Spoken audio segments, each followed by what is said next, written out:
What you're about to see is real. A corporate security firm sets a trap for a North Korean spy hiding inside the American job market. They let him think he's hired.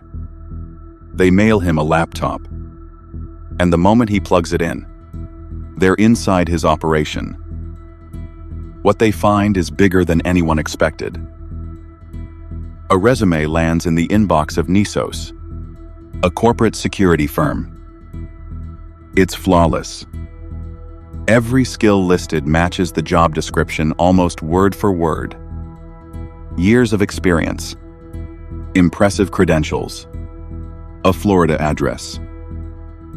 His name is Joe. What nobody at Nisos knows yet: Joe doesn't exist. Jared Hudson schedules the first interview. Within minutes, something feels off. Joe's English is stilted. His answers come after long, unnatural pauses. Like he's reading. Like someone else is feeding him the words in real time. Hudson messages his colleague the moment the call ends. "Hey, we've got a live one here. Let's see, maybe there's something we can do." They pull the resume apart. The tools Joe claims to have mastered, some of them barely existed as long as he says they did. The document reads like it was assembled by an AI designed to mirror a job posting. Because it was. Joe isn't a job applicant. He's an operative. This isn't new. For nearly a decade, North Korea has been quietly doing this, inserting workers into American companies through stolen identities, fake resumes, and carefully constructed lies.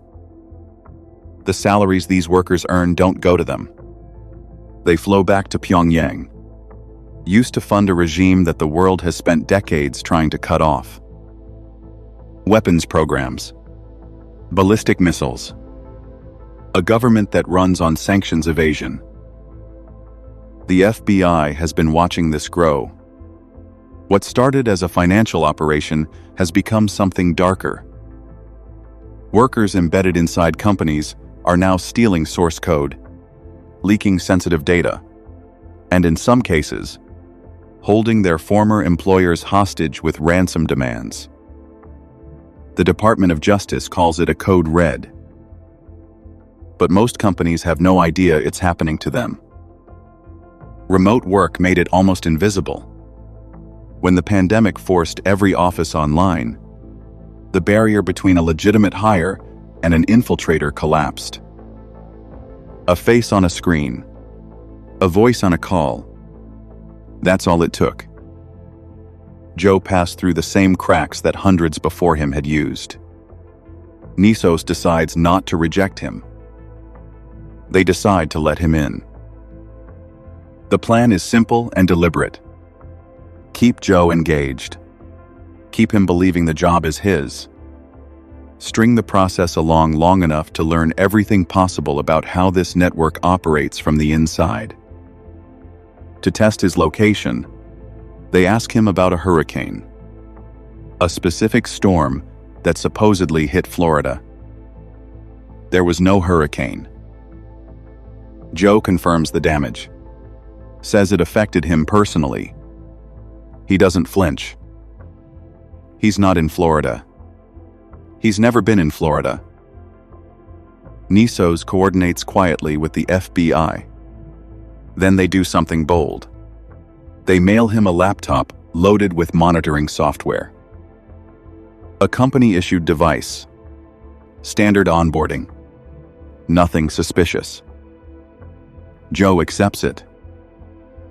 The moment the laptop powers on in Palm Bay, Florida, Nisos activates the webcam.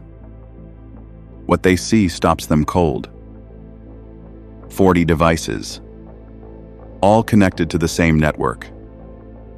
20 of them almost certainly part of a laptop farm, a physical hub where machines from multiple companies sit in a single room, allowing operators thousands of miles away to log in, collect paychecks, and vanish back into the connection. We're freaking out at this point.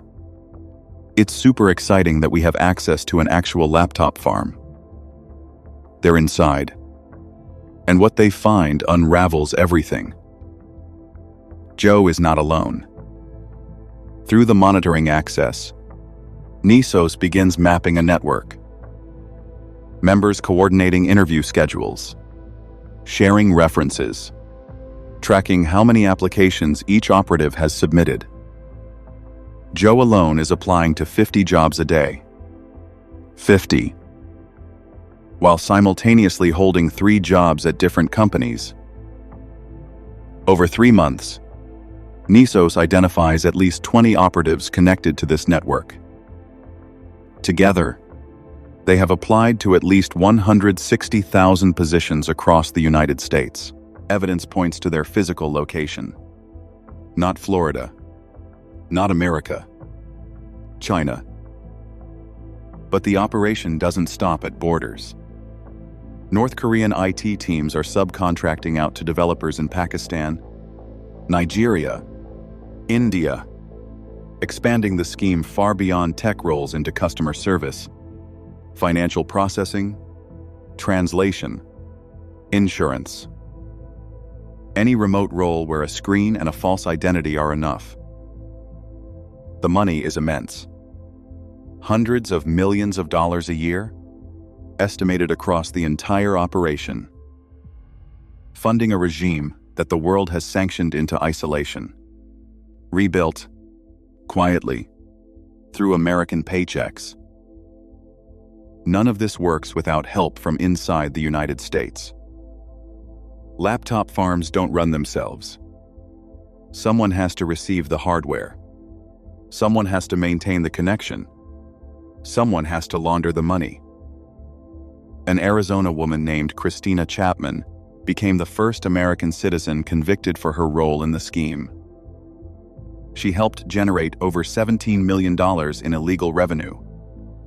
She received more than 8 years in federal prison. She was not the last. The FBI's Roman Rozavsky is direct about what American companies are facing. We believe there are many more hundreds of people out there who are participating in these schemes. They could never pull this off if they didn't have willing facilitators in the US helping them.